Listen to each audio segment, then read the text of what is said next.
안녕하세요. 네, 홍성규의 진보TV 주간 뉴스 브리핑 세상을 보는 눈 12월 12일자 벌써 12월 둘째 주예요. 제가 보통 일요일 아침에 방송을 녹음을 하는데요. 오늘은 약간 불가피한 일이 있어서 지금 일요일 저녁이거든요. 아침에는 약간 조금 더 생기에 차 있는데 하루 일을 다 하고 나서 저녁은 약간 차분해지는 듯한 느낌? 티가 좀 나나요? 오늘 저는 6가지 소식을 준비를 했는데요. 그래도 시간이 늘어나지는 않을 것 같다고 약속을 드리면서 시작을 해보도록 하겠습니다.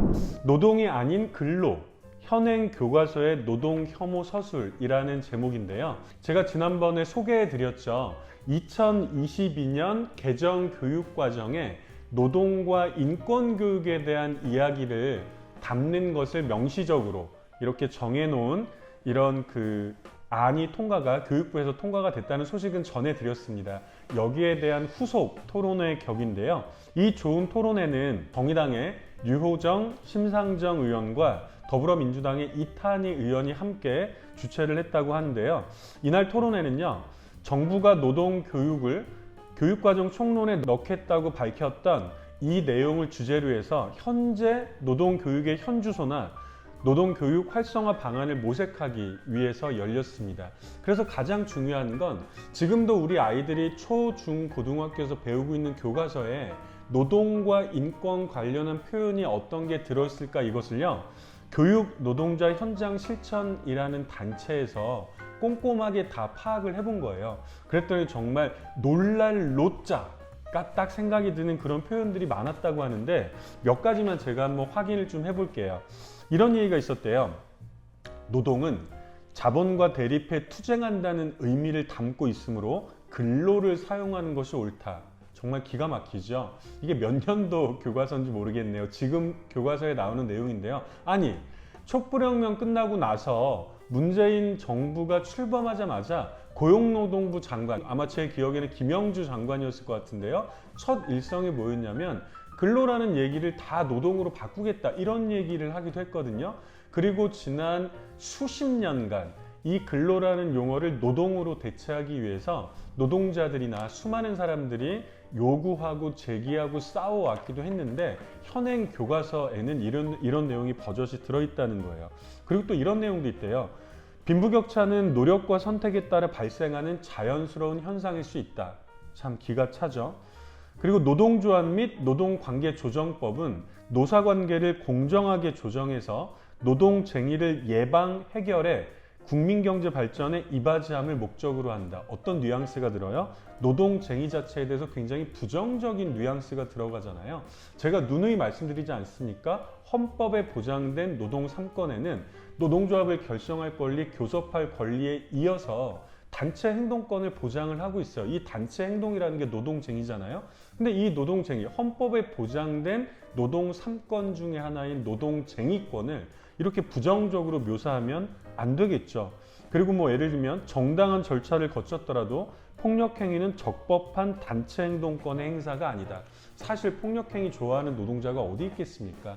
대한민국이 기울어진 운동장처럼 일방적으로 사용자 편을 드는 경우가 비일비재하기 때문에 교섭을 하고 하다가 파업까지 갔다가 이 단체 행동이나 아니면 폭력행위 같은 약간 불미스러운 일까지도 진행이 되게 되는 건 몰리는 거잖아요. 이것들을 어떻게 미리 폭력행위까지 가지 않도록, 파업까지도 또 가지 않도록 이 교섭의 과정을 잘 진행되도록 할 것인가, 여기에 사실은 좀 더 주목을 둬야 되겠는데 말이죠. 이런 부정적인 표현들이 여전히 있다는 겁니다.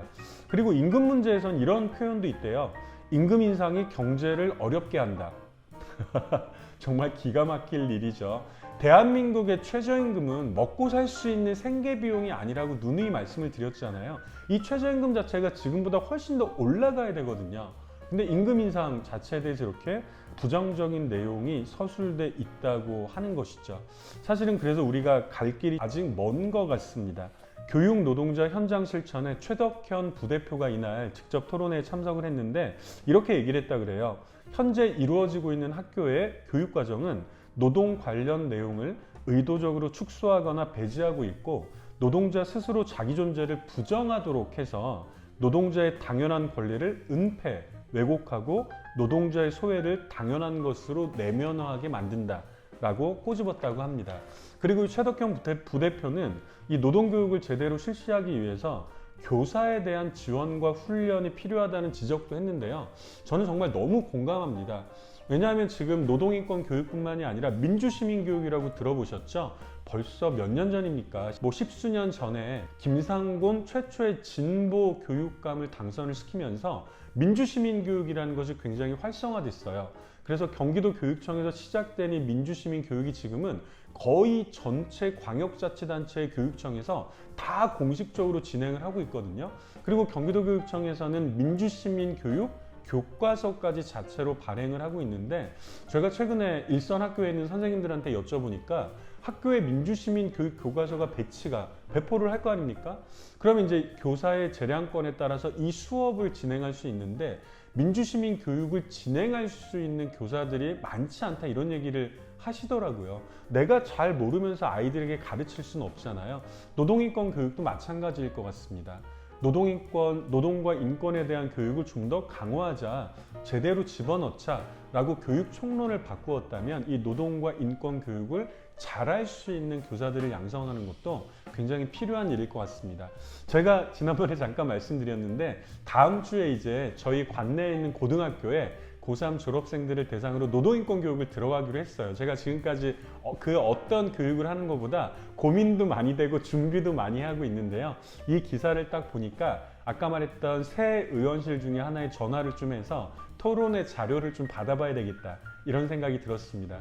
제가 토론의 자료를 입수하면 다시 중요한 내용들을 좀 요약을 해서 이 유튜브 방송을 통해서 차후에 알려드리는 것으로 하겠습니다. 기대되시죠? 예, 저도 기대가 됩니다. 두 번째 소식은 약간 전문적인 분야일 것 같아요. 이제 지금 연말이잖아요. 연말이면은 뭐 국회뿐만이 아니라 지금 화성시의회, 제가 살고 있는 화성시의회에서도 예산안과 관련해서 논의가 굉장히 좀 진행이 되고 있고, 시민 모니터링단이 또 이 예산안 논의 과정을 또 들어가 보기로 했거든요. 국회에서도 한참 이 내년도 예산안과 관련한 논의를 하고 있는데, 여기에 대해서 아마 많은 분들이 알고 있을 거예요. 대한민국에서 이 예산안 분야와 관련해서는 자타가 공인하는 전문가라고 할 수 있죠. 나라살림연구소의 이상민 수석연구위원이 미디어 오늘에다가 기고했던 글이에요. 쪽지 예산, 잘못된 표현, 슈퍼 예산, 지극히 정상적인 예산, 이렇게 꼬집은 건데요. 지난 12월 3일 날 2022년 예산안이 국회를 통과했고, 당연히 많은 언론 보도들이 진행이 됐는데, 대표적으로 잘못 사용하고 있는 용어를 3가지 정도를 대표적으로 짚은 거예요. 그 중에 하나가 쪽지 예산인데요. 쪽지 예산 아마 들어보셨을 거예요. 공식적인 자리에서 논의하지 아니하고, 뭐 예를 들면 밀실에서 몇몇 사람들이 모였는데 서로 이렇게 쪽지를 주고받으면서 뭐 우리 지역구에, 특히 중진 의원들이나 힘이 센 의원들의 지역구에 막 마지막에 예산안이 통과되기 직전에 예산을 막 들어갈 수 있도록 하는 이런 것들을 가지고 그동안 쪽지 예산이라고 불렀거든요. 물론 지금도 쪽지 예산이 없다고는 할 수는 없는데, 언론들에서 짚었던 쪽지 예산은 사실은 그 표현하는 그 형태가 좀 틀렸다, 잘못됐다, 이런 지적이에요. 예결위원들이 예산안 심의 전에 정부에다가 대부분 다 서면 질의를 통해서 신청했던 예산이래요. 그래서 서면 질의라는 공식적인 방식을 통해서 신청한 거기 때문에 이것까지 쪽지 예산이라고 이렇게 한꺼번에 다 뭉뚱그려 가지고 얘기를 해버리면 진짜 쪽지 예산을 비판하기 어렵지 않냐, 이런 이제 얘기였는데요. 요 얘기는 조금 이따가 잠깐만 더 드릴게요. 그리고 두 번째 얘기는 슈퍼 예산이라는 거예요. 아마 언론 많이 보신 분들은 내년도 예산이 다시 슈퍼 예산이 됐다, 이런 얘기 많이 들으셨을 건데, 그럼 어떤 느낌이 들어요? 정부가 재정을 방만하게 운영하나? 이런 생각이 실제로 들잖아요. 뭐 사실은 이제 매년 슈퍼 예산이라는 말이 나오다 보니까 저도 처음 봤는데, 이번에는 초 슈퍼 예산이라는 용어가 등장했고, 급기야 중앙일보에서는 슈퍼 울트라 예산이라는 표현을 썼대요.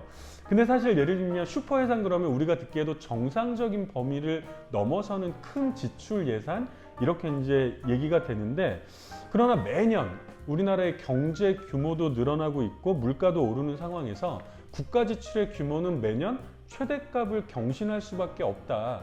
그래서 당연히 계속 예산이 올라가는 건 당연한 건데, 이거를 슈퍼 예산, 슈퍼 울트라 예산 이렇게 지적을 하면 국민들로 하여금 실제로 예산이 제대로 쓰이고 있나? 이런 데 이제 관심이 가기보다 정부의 예산안과 관련해서 비판적인 시각을 먼저 갖기 쉽기 때문에 적절한 용어가 아니다라고 이제 표현을 하고 있는 거죠. 그래서 이 슈퍼 예산과 같이 얘기가 되는 건 뭐 국가 지출 규모 같은 것도 매년 계속 커질 수밖에 없는데 이 당연한 과정을 뭐 슈퍼 이런 말을 붙이면 별로 적절하지 않겠다라고 하는 거고요. 세 번째는 국가 예산 추이라는 용어에 대해서 또 이야기를 했는데요. 이건 뭐 제가 굳이 이 자리에서 설명을 드리지 않아도 될 것 같아요. 궁금하신 분은 기사를 직접 보시는 게 좋겠습니다. 그런데 마지막으로 이 세 가지 말고도 꼭 짚어야 될 거는 쪽지 예산이에요. 실제로 쪽지 예산이 사라졌나? 라고 하는 건 아니라는 거거든요. 그래서 예를 들면 지적하고 있는 건 이런 거죠. 한번 들어보세요. 이번에 국회에서 정부가 이제 예산안에 원안을 내잖아요. 그럼 국회에서 증액된 규모가 8.9조 원이래요. 그리고 감액된 규모는 5.6조 원이죠. 그러면 실제로 순 증감액은 3.3조 원인 거예요. 근데 문제는요. 이 증감을 다루는 곳이 바로 예산소인데요. 이 국회 예결위 소위에서는요. 증액은 하나도 하지 않았대요. 아니 그러면 8.9조 원 증액된 건 도대체 어디서 증액이 된 거야? 그리고 이 예결위에서는요. 감액도 1.2조 원만 했대요. 아니 그러면 전체는 5.6조 원을 감액했다고 했는데 실제로 예결위에서 논의가 된 건 1.2조 원밖에 안 돼. 그럼 나머지 차액인 4.4조 원은 어디서 감액을 한 거야? 이게 비밀이라는 거죠. 소소위라는 곳이래요. 예를 들면 예결산위원회도 소위원회인데 이 소위원회 안에 따로 또 소위원회를 두는 거죠. 이 소소위를 둔 이유는 뭐냐면 그러니까 지난 21년 전 2000년 국회가 새롭게 구성이 됐을 때 벌써 20년이나 지난 거예요. 예결산위원회의 모든 논의 과정을 투명하게 공개라고 해가지고 논의가 공개가 되기 시작한 거죠. 그랬더니 국회의원들이 다시 그 아래 소소위원회라는 걸 만들어가지고 비공개로 논의를 했다는 건데요. 이 소소위원회는 국회법에 근거도 없대요. 그래서 공개도 안 하고 속기록도 작성하지 않는다고 하네요. 이게 문제인 거죠. 예결산위원회에서 뭐 쪽지 예산 막 이런 게 되니까 공개해라라고 했더니 이 공개까지는 법적으로 다 완비를 했는데 그 아래 또 소위원회를 만들어가지고 몇몇 의원들이 여전히 밀실 논의를 하고 있고 이 공개되지 않은 자리에서 아까 말했듯이 엄청난 액수 8.9조 원을 늘리기도 하고 그리고 4.4조 원을 깎기도 하고 이런 공개되지 않은 논의가 여전히 국회에 있다고 하는 것입니다. 이것이 국회에서 예산을 심의하는 과정에서 꼭 개혁돼야 될 이런 부분이 아닌가 싶습니다.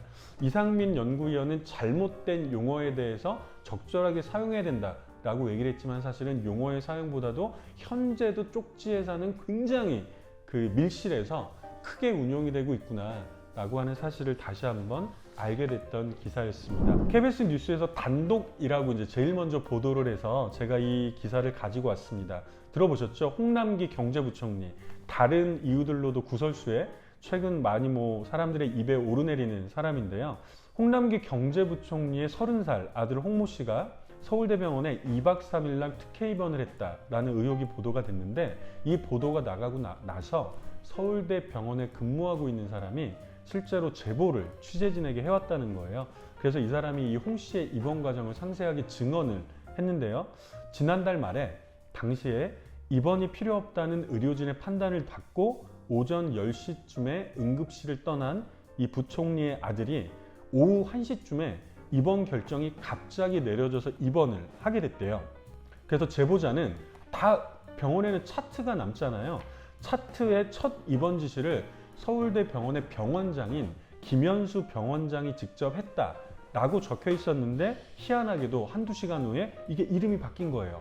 병원장의 입원 지시가 차트에서 삭제가 되고 응급의학과 A 교수가 입원 지시를 한 걸로 차트가 변경이 됐다는 거죠. 그래서 사람들이 물어봤다는 거 아닙니까? 그 응급의학과 A 교수한테 이게 어떻게 된 거냐 그랬더니 이 A 교수가 홍남기 부총리 아들을 응급실에서 접수 취소라고 돌려보냈는데 병원장실에서 다시 전화가 와서 왜 이 사람을 취소했냐 당장 불러서 입원시켜라 라고 해서 입원을 시켰다 라고까지 증언이 나온 거예요. 근데 문제는 뭐예요? 사실 당시에 이제 이 홍남기 부총리의 아들이 입원할 당시에 응급실에는 환자가 60명, 70명 정도가 있었고 또 서울대병원 같은 경우에는 코로나19 관련해서도 또 그 집중 지정 병원이기 때문에 대부분 입원이 안 돼서 다른 병원으로 가고 있었다는 거잖아요. 누가 봐도 명백한 특혜죠. 근데 여기에 대해서 김현수 병원장은 취재진에게 홍 씨에 대한 입원 지시를 내리지 않았다고 강력히 부인을 하고 있고, 더 중요한 문제는 서울대병원은 개인 진료 기록이기 때문에 이 진료 기록 차트를 공개할 수 없다라고 하고 있고, 더 중요한 건요, 당사자인 홍남기 부총리가 입을 꾹 다물고 있다는 거죠. 뭐 최근에 재난지원금 관련해서도 막 여러 가지 일들에서 홍남기 부총리가 굉장히 뭐 적극적으로 나서서 해명도 하고 주장도 의견도 막 개진하고 이러지 않았습니까? 근데 자기 아들의 이 특혜육과 관련해서는 입을 현재 꾹 다물고 있다는 거죠.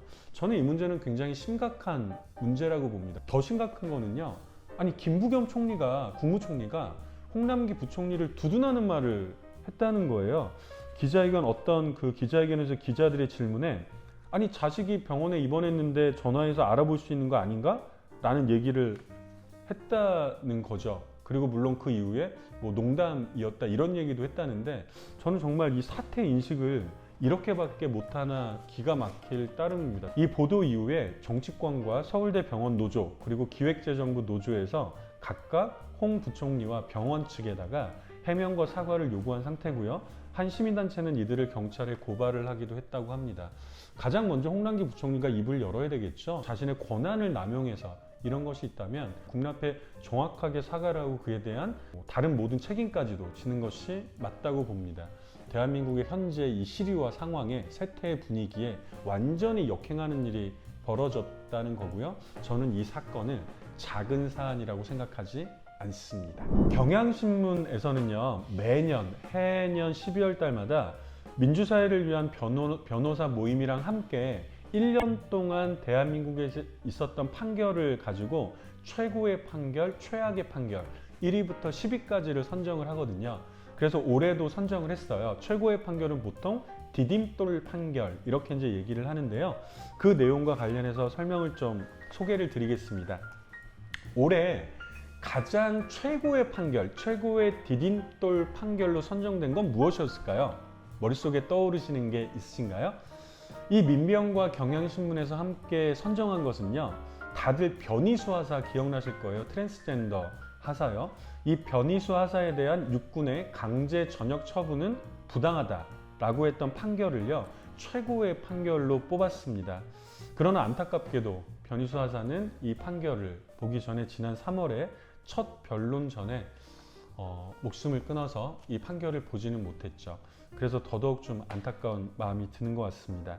선정위원들은요, 군인이 복무 중에 성확정 수술을 받고 성별 정정을 했다는 그 이유 하나만으로 전역 처분을 할 수 없다는 것을 명확히 했다. 그리고 성소수자에 대한 혐오가 합리적인 차별을 가장해 내려진 것을 짚어냈다는 점에서 의미가 크다라고 이 판결을 최고의 판결로 뽑았습니다.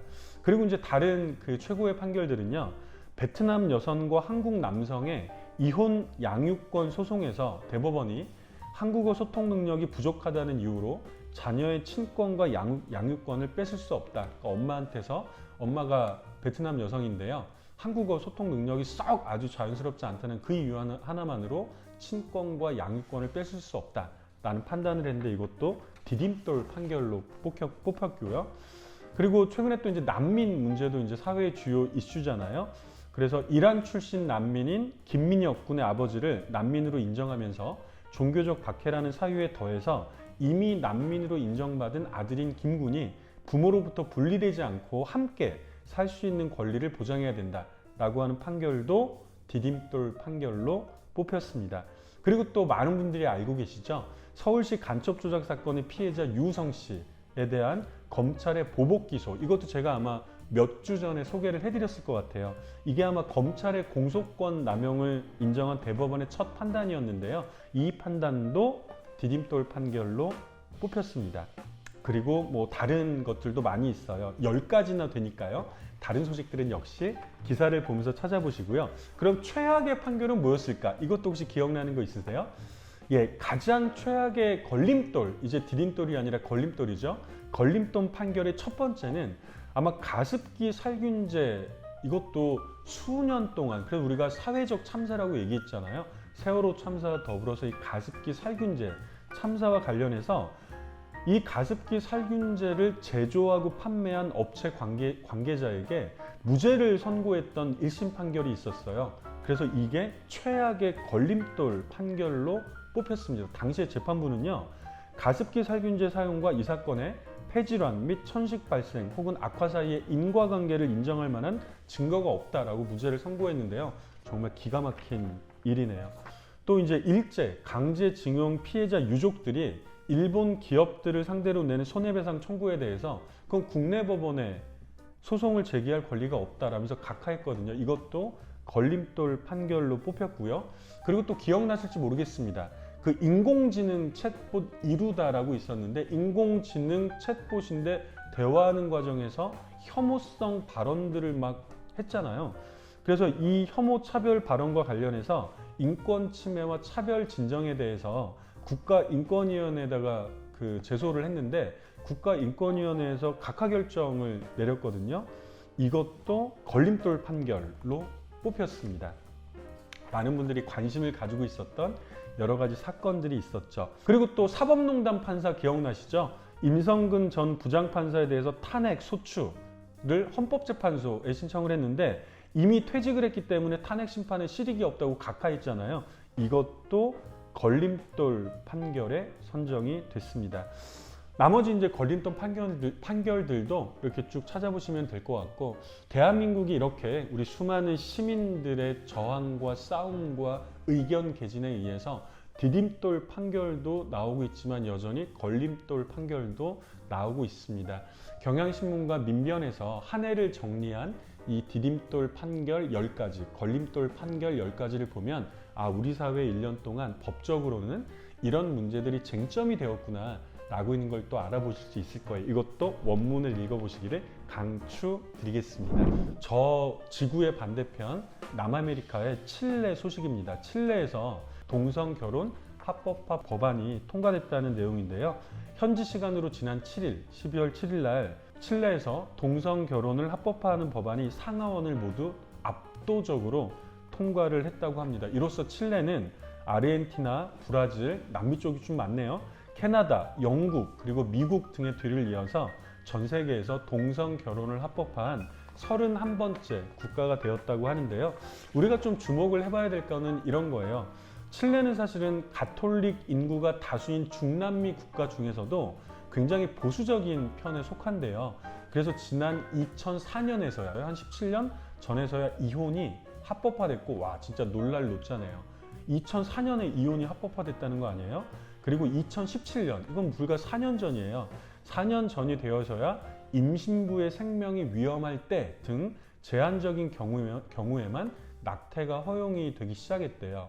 그리고 이 동성결혼 합법화 법안도요, 원래는 지난 2017년도에 전 칠레 대통령 미첼 바첼레트 전 칠레 대통령이 처음 발의를 했는데 2018년도에 정권이 바뀌었어요. 그래서 보수 성향의 세바스티안 피니에라 대통령이 집권을 하면서 이 동성결혼 합법화 법안은 굉장히 의회를 통과하기가 어렵겠네 라고 생각을 하고 있었는데, 이 피니에라 대통령이 지난 6월 달에 이 법안에 대해서 의회에 오래 묶여있는 법안이 긴급 처리되도록 노력을 하겠다라고 얘기를 하면서요, 이렇게 얘기했대요. 사랑할 자유, 그리고 사랑하는 이와 가정을 꾸릴 자유 등 자유의 가치에 대해서 진지하게 고려해야 된다. 그리고 모든 이들에게 이 같은 자유와 존엄성을 보장해야 할 때가 왔다. 보수적인 국가인 칠레에서도 보수적인 대통령이 이렇게 얘기를 하면서 동성결혼 합법화 법안이 통과가 됐다고 하는데요. 와, 진짜 우리나라랑 굉장히 뭐라 그럴까요? 커다란 차이를 느끼네요. 우리나라에서는요, 사실 더불어민주당이 진보는 아니지만 그래도 국민의힘에 비해 보면 조금 더 진보적이고 개방적이라고 할 수 있는 이 더불어민주당의 대통령 후보들도, 문재인 현 대통령도 마찬가지고 이재명 현 대통령 후보도 마찬가지고 이 차별금지법 제정에 대해서도 명확한 입장을 내놓고 있지 못하지 않습니까? 칠레에서는 보수적인 대통령도 동성결혼 합법화에 대해서 어떤 사람의 사랑도 어떤 사람의 존엄성도 다 보장이 되어야 된다라고 얘기하는데 말이죠. 와, 진짜 우리나라 정말 많이 바뀌어야 되겠다. 시대를, 전 세계적인 이 시대에서 굉장히 좀 뒤떨어져 있구나 이런 생각이 드는 것 같아서 소개를 해드렸습니다. 뭐 지금 김재현 진보당 대통령 후보도 가장 대표적인 공약이 주 4일제잖아요.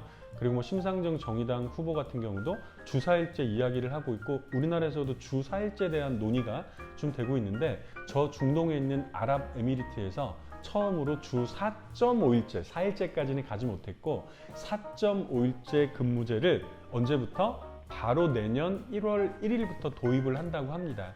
그래서 좀 소개를 시켜드렸는데요.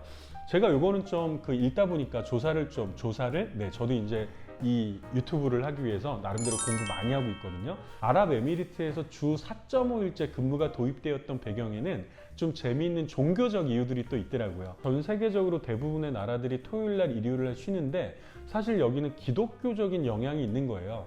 일요일날 가장 큰 주일 예배라고 하죠. 그 종교 행사를 갖기 때문에 붙여가지고 토, 일 이렇게 쉰단 말이에요. 근데 중동 국가, 이슬람권에서는요, 보통 금요일날 가장 큰 종교 행사가 이루어진대요. 그래서 이슬람권에서는 지금까지도 주 5일제 근무를 하더라도 목요일과 금요일을 쉬거나 금요일과 토요일을 쉬거나 이렇게 되어 왔다는 거예요. 근데 이제 전 세계적으로 일요일 날이 휴일이다 보니까, 예를 들면 우리가 뭐 아랍에 있는 두바이나 이런 데가 세계 금융에서도 중요한 역할을 차지하고 있다, 이런 얘기는 듣고 있는데 다른 나라들이랑 안 맞는 거예요. 다른 나라는 토, 일요일 날 쉬는데 아랍에서는, 그 중동권에서는 금요일 날 보통 쉬니까. 그래서 아랍에미리트가 나름대로 이제 경제 성장이라든지 교류 협력이라든지 이런 것들을 고민하면서, 그럼 우리도 토요일 날, 일요일 날을 쉬어야 되겠다라고 결정을 하고 보니까 금요일 날이 걸리는 거죠. 근데 금요일 날 같은 경우는 이슬람권에서는 가장 큰 종교 행사가 낮 12시부터 이렇게 쭉 오후에 있거든요. 그래서 이때는 무조건 쉬어야 돼요.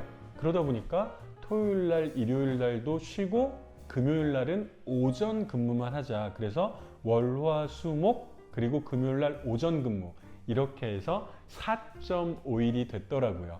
그냥 뉴스만 보신 분들은 그냥 아랍에미리트에서 주 4.5일제를 도입했구나 라고만 보셨죠? 근데 거기엔 이렇게 이면에 또 재미있는, 흥미로운 이런 또 그 배경이 있었습니다. 저도 이번에 찾아보면서 처음 알았어요. 방송이 유익하죠? 예, 유익한 방송입니다. 자, 오늘 이렇게 6가지 소식, 평소보다 약간 속도감 있게 말씀을 드렸습니다. 시간을 단축하는 건 이 방송의 가장 큰 목표이기도 해요. 네, 이렇게 12월 둘째 주 소식 전해드리고요. 저는 다음 주에 다시 뵙겠습니다. 평화로운 한 주일, 그리고 겨울을 잘 예비하는 한 주일 보내세요. 고맙습니다.